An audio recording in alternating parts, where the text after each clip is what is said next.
Welcome back, AP. Welcome back to your Flip Classroom and our continuing discussion of the lead up to World War II. So the biggest thing about it is we left off in class talking about a couple of key things, talking about some stuff that y'all are a little confused by, that y'all were kind of struggling with when it was like hyperinflation, why this was happening, fascism versus communist dictators and stuff like that. So I'm actually going to drop a couple of quick videos down in the description of this so you can actually watch those to help you better understand a little bit. But the number one thing about it when it comes to the hyperinflation stuff, number one thing is just try your best not to overthink it. Their money lost value and it was worthless mostly due to some bad government decisions and due to the fact that they printed more money to give to people so they could buy things at increasing prices, which caused the prices to just ever increase, right? So talking about that entire thing as well, we'll get into fascism a little bit more later on, and we'll keep talking about it as this entire subject continues to sprawl forward. But we left off in class talking about the Great Depression and basically talking about how it's going to affect the entire West. Now, when I say the entire West, I mean Europe, America, South America, right? Or excuse me, Europe, North America, South America. The whole West will be drastically affected by the crash of the stock market on October 29th, Black Tuesday, 1929. And so something that we need to be able to do as well is kind of look back a little bit to the years that preceded the stock market crash and talk about what's going to go down after that, right? So after the war, the U.S. was the main source of capital investment for the entire world, right? So they were the ones providing business loans. Most of the large banks were headquartered in the United States in key cities like Chicago, New York, and then also places like Charlotte, North Carolina, which is actually really, really close to where I'm from. So the thing about it, though, is when we're looking at it, after that war, if the U.S. is now lacking in business funds, this is going to really drastically affect everything. And something just to kind of look back on that hyperinflation, okay? To look back on the hyperinflation, Germany was already, by 2 years in, defaulting on payments to the Allies, right? Now, when we say defaulting means that they weren't paying them, right? They were like, look, we don't have any money. We don't know what to do. We have money. We're going to print more. We're going to give it to you, but it's going to end up back in our economy, and it's going to be worth absolutely nothing. At one point, the hyperinflation apparently got so bad that some cities in Germany were moving back to a bartering system. Which is just I have a new report and you have a pair of shoes. Let's trade. So the thing about it, though, is what government is leading Germany at this point to actually try and coordinate all this stuff? It's this thing called the Weimar Republic. Now, if you don't remember this, it's completely fine. But at the very, very end of World War I, Kaiser Wilhelm II, the dead-armed Kaiser, ran away and abdicated the throne, and he ran away to the Netherlands. When he did this, in his absence, a power vacuum was created, and a thing known as the Weimar Republic was established. Germany would now have a president and still also have a chancellor, which is going to be very important.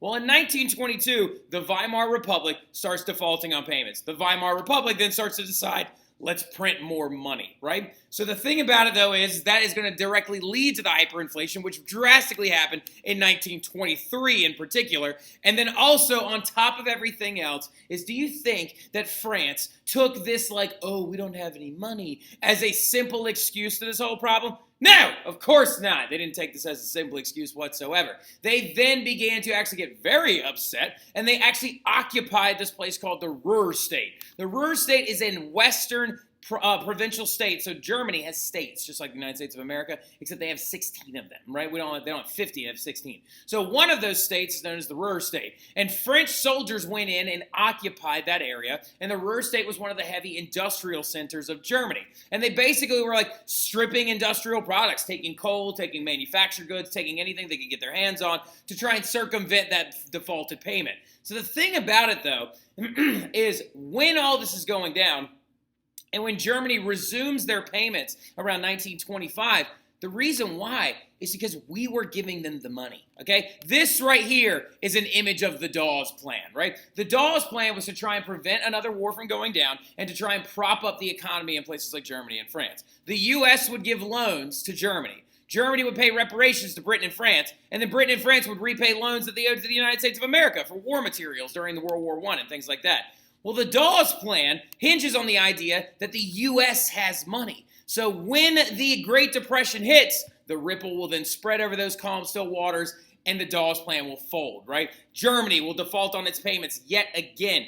the Great Depression will sweep all over Europe and also all over the United States of America, and unemployment will be the measurement that we use to measure how bad things got during this era, right? By 1933, 33%, 30 to 33% of Germany was unemployed. In the United States, it was 25%. In the United Kingdom, it was 22%. During this time period, women were more likely to keep their jobs, which is going to lead to further ascent of that fractured masculinity and an issue where now we have susceptible populations that will listen to people like Hitler and Mussolini as they come to power, and they literally will imbibe with their ideas, right? The Great Depression, which ranges from 1930 to 1939, fuels the rise of totalitarian dictators, right? Just like Mussolini and Hitler. So looking at this entire thing as well, you got to understand, how did they manage to do this, though? How did these guys pull this entire thing off? We already know a couple of things, like Mussolini did it mostly by force to a weak Italian government when he paraded down the streets in 1922 with his black shirts, and he actually just took it over, and he was like, I'm the prime minister now. So yeah. Now, Hitler was a little bit of a different situation. He capitalized on the distrust and the hatred of the Weimar Republic, right? The thing about it was that most Germans blamed the Weimar Republic underneath President Hindenburg at the time, and underneath President Hindenburg at the time, for the woes of the German people when it came to these money issues and stuff like that. And Hitler had already been gaining a huge amount of popularity due to the sales of his book, Mein Kampf, and due to his actions leading up to actually the beer hall putsch, and then all of his ideas beginning to be spread. Also, his leadership of the Nazi Party, when he actually gets out of jail, and its growing tactics of brown shirts and militancy and things like that are going to help increase his popularity as well. Well, the thing about it is he's going to take advantage of that crumbling Weimar Republic, and he actually gets elected chancellor underneath President Hindenburg, right? And then a very big thing goes down, the Enabling Act, right? In 1933, President Hindenburg, is seen in this car right here, and also, I don't know if you've ever heard of Hindenburg before, but it was a famous blimp that kind of blew up. Now, the thing about it, though, is President Hindenburg right there passed an act through the Reichstag, and the act was known as the Enabling Act. And what the Enabling Act did is it enabled Hitler with the powers not of only a chancellor, but of a leader and basically a very central figure, right? And this point during the Enabling Act, that happened in January of 1933, when all this goes down, Hitler then begins his rise to power, right? His real intense rise to power, because it was in this year that he starts opening up camps for political dissidents. It's in this year that he starts issuing ballots like this one, which says, do you care if we take over Austria? And literally says, yes, and then no, right over here. Much smaller and much more manipulative tactics that he's going to actually then pronounce, right? The Enabling Act, though, brought him into power during this crumbling Weimar Republic and just 3 years into the Great Depression. Now, the other thing we got to ask ourselves is, how else did he do this? How else were they able to manage such a hateful ideology and to spread so quickly, right? Well, a big part about it is you're going to restore these men's masculinity, right? The thing about it is when Adolf Hitler comes to power, he goes up to these men that have been basically, they have no work, right? 1 out of every 3 Germans by this point were out of a job. He's going up to them being like, it's not your fault that these things are happening. It's their fault. It's these other people's fault. It's not the German people's fault. It's the other population's fault. The other minorities inside of our country, the undesirables. The reason why is that you're struggling, it's because of them. And so he began to enlist and enroll them in groups like the Brown Church, which was his paramilitary group. He also then later on started a group known as the Black Shirts as well, which would later on grow into what was known as his SS, which is basically his secret police and also his highest ranking soldiers that would be used directly in the Holocaust, right? So then also, as we know, the Italian Black Shirts were a famous movement as well that even came and preceded all of the Brown Shirts and then also all the Black Shirts actually back in Germany. Now, these groups also, to help restore their masculinity, were let loose into the streets of places like Germany and Rome, and they literally intimidated politicians. They physically assaulted minorities. They would force them to drink castor oil. The biggest people that actually Hitler turned them loose on were the Jewish people and then also communists. Because the big thing about Hitler is he hates communists, right? It's a big thing to remember. The man hates communists. which is super ironic because he's a dictator as well. Now, as of 1933, when Hitler was commanding the German government under the Enabling Act, his paramilitary groups became much more violent and much more intense, right?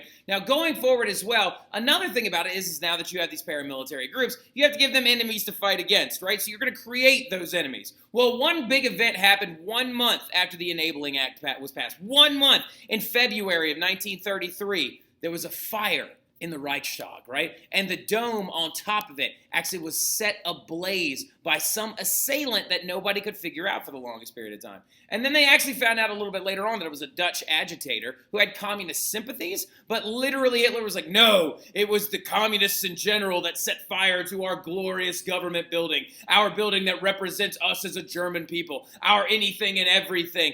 And then literally he just let the brown shirts loose into the streets to violently attack communists and to garner even more curry over his favor, right? And then also it's when during this early time period during the 1930s that he's going to also begin his actual execution of the Holocaust, right? The Nuremberg laws of 1935 would be passed, right? Because a big part of fascism is the idea of the belief in a master race, right? And in 1935, Nuremberg laws are going to come out, which are named after the city of Nuremberg, and they are laws that define the people of German Aryan descent, right? People that were descendant of the German master race, right? And they began segregating Jewish people and undesirables by classifying them throughout society, forcing them to wear different clothing, forcing them to wear patches that signified their faith and religion, and then also signified them as an undesirable people. It also outlawed marriage between Jewish people and regular German people as well. And literally these were posted all over the cities in Germany. And these were like descendant trees that decided, are you truly German and a part of our master race, or are you actually a part of the undesirable people, right? Now, the Kristallnacht, Night of Broken Glass, is another big famous one as well in 1938 that just kind of demonstrates and further demonstrates creating those enemies. Now, what happened in Kristallnacht is basically there was a Jewish business that was owned by a Jewish man and his son. And literally what was happening is this man who owned the business was being accosted by a black shirt, by a German black shirt, was being accosted and being chastised and was being forced to identify his business as a Jewish business. And the man was like, I don't want to do that because it's going to hurt my business, it's going to hurt my family and stuff like that because y'all are being so mean and so awful and so terrible and so hateful. And so the man's son saw this black shirt accosting his father and he shot him and killed him, right? So and what happened is after this moment, the Jews were literally, their neighborhoods, their culture, their places, their synagogues, their everything were destroyed in one night. And it was called Kristallnacht. And Kristallnacht literally means the night of broken glass. And this is an event that once Hitler heard that this young boy had shot one of his SS, he set them loose onto them and said, destroy and butcher every single Jewish business and building that you can get your hands on, right? And literally there are pictures of Nazi soldiers using fire hoses to douse the walls of exterior buildings so they can just burn the Jewish building between them, right? So the Kristallnacht is another example of how he's restoring that masculinity to these men by basically just giving them all these different ideas and everything they want. Hitler's goal in this entire thing was known as his Volksgemeinschaft. He's trying to create basically what he calls the people's community of a pure German race. And also the Italians are going to follow suit as well. In 1938, the Italian racial laws are come out. Oh, and by the way, y'all, in 1933, the very first concentration camp was opened. The one by the name of Dachau, D-A-C-H-A-U, right? Dachau was actually opened originally for anybody that Hitler didn't like, but then over time it grew to basically focus on being a work concentration camp for the Jewish people, right? Now, the thing about it, though, is going as well, another big element of fascist idealism and fascist ideas of how he's going to garner this support is he wants to reduce the rights of women, right? He wants to create only servile positions for women to make them dependent on a man's wages. This right here was the approved Nazi magazine for women. It's called Women Wait. And literally has a woman up front with her child in her arms while a man defends her and also farms and produces for her, right? He wanted to create positions and servile positions where basically women were dependent on their husbands and, again, restoring that masculinity to these men, right? Then another one that is as well that you can promise them is work, right? You can employ men in your paramilitary groups or in labor services, right? The Italians did this under Mussolini by designing a ridiculous amount of fascist architecture funded directly by the government and giving them jobs, exactly like the Americans did with the New Deal, right? So the thing about it is, like, this right here was the Hippodrome that was actually developed in Rome, and it actually was designed by Mussolini himself and was built in the glory of the old Roman like idea. This right here was the Nazi Work Legion flag, right? Notice the biggest thing is instead of a swastika, it has a shovel and reaps of wheat, basically saying that you're going to go out and you're going to work and we're going to then pay you for your labor, right? Don't take a man's rifle and give him a what? Give him a shovel, right? And so the idea is that, like, then you have right here as well, Hitler casually shoveling with them, starting a work project. Now, the thing about it is this going to cause massive debt to the government? Well, yes, but Hitler promised to make the money back in future conquests, right? So basically, Hitler had also been projecting out there for quite some time that he planned on starting a war, right? So, like, the Allies knew very, very well when it actually went down. And then also another famous one as well, you indoctrinate the youth, right? He created youth organizations to teach hateful ideology to people of a very young age, right? He actually created the Hitler Youth. The Italian Youth was created as well. And literally young boys, like under the age of 10, were enrolled into these organizations where they would be indoctrinated, brainwashed, and have all these different ideologies put into their brain, right? So, like, look how young these boys are that are now believing the ideas of hate and preaching this ideology as a whole nother group. Other methods that were used as well include propaganda, of course, right? This right here is supposed to be a video of Triumph of the Will, but as you can see, YouTube has scrubbed it off the internet, which they probably should have. And the Triumph of the Will is literally actually an hour-long movie, propaganda movie, that was actually made by Leni Riefenstahl that actually was, like, shows Hitler coming into, like, Austria and, like, literally the people being so happy to see him and stuff like that. The People's Radio was also developed by the Nazi organization, which was a radio that everyone could afford and would be in every single home, so everyone could tune in and listen to the words of their Führer, right? Literally, this thing right here in German says all of Deutschland can hear the Führer. Ganz means all, Deutschland is German, Hut is here, den Führer is Hitler's title, the Führer, right? All of Germany can hear the Führer, right? So the thing about it as well is negative propaganda is going to be used. Book burnings and mass book burnings of texts would actually happen in Nazi Germany. Also, my favorite book, All Quiet on the Western Front, that shows a bunch of young boys trying to survive World War I, was burned in one of those burnings, right? Holidays and vacations would be used as well. He actually literally created national holidays where all businesses would close to make more people happy and basically brainwash them into these ideas, right? But where we're going to pick up this entire thing is I'm actually going to download last year's Flip, and I'm going to clip it in right here. We're going to talk about Russia, and then we're also going to talk about the appeasement process. But I'll see y'all soon. Y'all have a good one. Germany. So was Fanta. Fanta was actually created for the Nazis as well. So that is how they recruited people into their organizations, right? But now we have to kind of shift gears, and we talked about the growth of fascism in Germany and Italy, but now we have to shift gears and we have to discuss the growth of the communist totalitarian state within Russia, right? So Stalin is going to take a different approach, right? Stalin's going to take a different approach, and he is going to look to become what is known as the man of steel, right? So Stalin is coming off the heels, as we know, of Vladimir Lenin. Vladimir Lenin is going to die in, in 1924, right? So now under Vladimir Lenin, he had this program known as the NEP, also known as the New Economic Policy, right? Now the New Economic Policy is the constructed idea that basically, in a nutshell, the creation of a Russian state that has communist idealistic backings, and they're fused with capitalist undertones, right? They're fused with capitalist constructs and ideas of capitalist trade, right? Because Lenin was fully aware that his idea of making the entire world communist wasn't going to happen. So he resorted to a construct known as socialism in one country, right? Where basically inviting capitalism within and externally of the borders, you would then be able to tax people at higher rates and create a true socialist system underneath your government.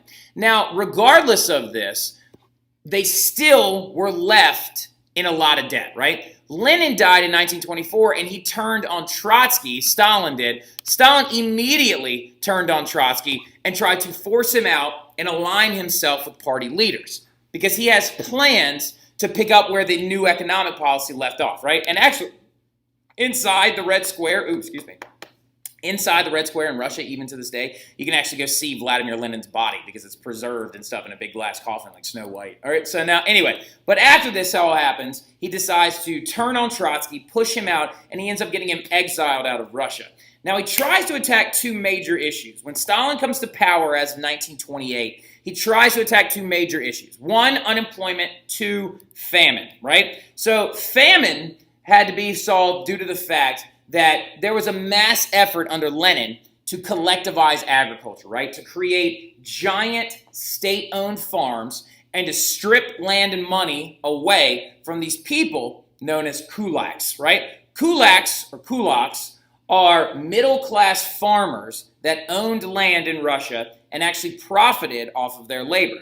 Now, this was demonized by the communist state, and this would be part one of what Stalin would call his Great Purges, right? So the first one, his Great Purge part one, was basically to literally strip land, strip money, and execute middle-class farmers, which is ridiculous in this first part of his Great Purge, and it actually was a huge backfire, right? So he executed the kulaks and actually took their land and their money away from them in his first part of his Great Purge, and this is going to backfire on him tremendously, and the famine is going to get much worse, and 10 million are going to die due to this famine as a result, right? Part two of the Great Purge was to blame his own Bolshevik party for this plan, right? So he then turns on the Bolshevik leadership and says that it's not my fault and it's not the fact that we executed the kulaks why we're not making as much food. It's actually y'all's fault. And that turned into the opening of the gulags, right? A gulag is a Russian labor camp, right? A Russian labor camp that resembles much like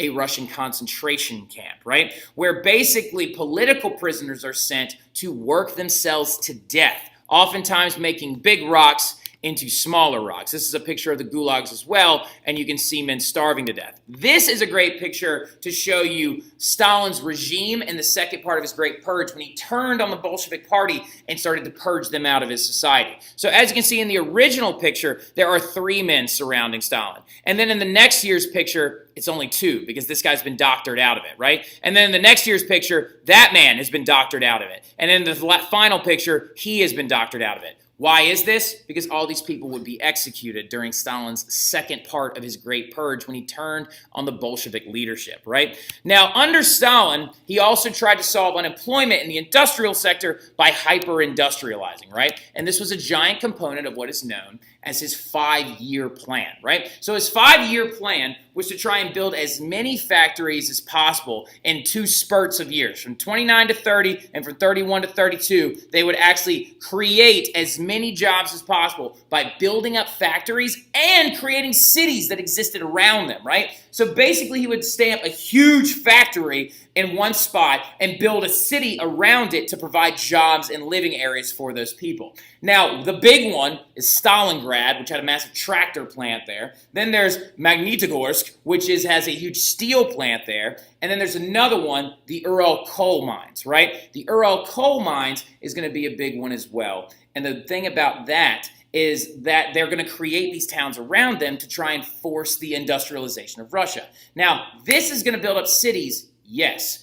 But the big thing about it is he wanted to mass employ workers, and yes, it's going to increase production to over 150%, but the downfall of the 5-year plan is you still had famine on your hands, and you were still executing kulaks, and you also were creating just a huge working class that was then going to, again, need to be propped up by the socialist government, right? So that right there is the 5-year plan under Stalin. Now, meanwhile, in the East, yes, there's a 4th group we haven't even brought up because they are not fascist nor communist, okay? Japan is a whole other different scenario, and we will gloss over them really quickly. Japan, what the heck, man? Japan is going to invade Manchuria, also known as Northern China. Okay, so Northern China is where Manchuria is, in 1931 for its natural resources to supply their new factories. Now, 1931, some of you are like, I thought Japan already had a stake in Manchuria due to the Russo-Japanese War. You're not completely wrong, okay? They did have a stake there, but they wanted direct ownership and control of it. They wanted to bring it into their empire, not just a sphere of influence, right? Just like they had already done with Korea. Now, there was no declaration of war issued whatsoever, and Japan just attacked. When the League of Nations tried to come down on Japan and said, you cannot do this, you cannot just attack civilian targets with an unprompted declaration of war. Japan is going to leave the League of Nations, right? This showed the downfall and the weakness of the League of Nations, and another big reason why the Americans never joined, okay? Why they're going to do this is because it's under the advisement of their two main leaders, okay? The first one, the God Emperor Hirohito, right? So Hirohito, okay, the God Emperor himself, is going to be led by this man, Hideki Tojo, okay? So it's important that you know that both of these men were leading over Japan. Hirohito as their emperor, Hideki Tojo as their war minister and war leader, right? Now, the Nanjing massacre is going to be a massive result of this as well. And in 1937, the Japanese military is going to swarm into the city of Nanjing, which is actually in northern China, and lead a massacre of people that resulted in anywhere. We don't know for sure how many civilians were killed, but it was a massive purging genetically of trying to assault women, killing of children and women, killing of elder populations, and we don't know how many people were killed in the Nanjing massacre, but we know it was anywhere from 40,000 to 300,000 people when they invaded this one particular city. Now, these areas is where Japan is going to try and create their new extension of their empire and invade the weakened China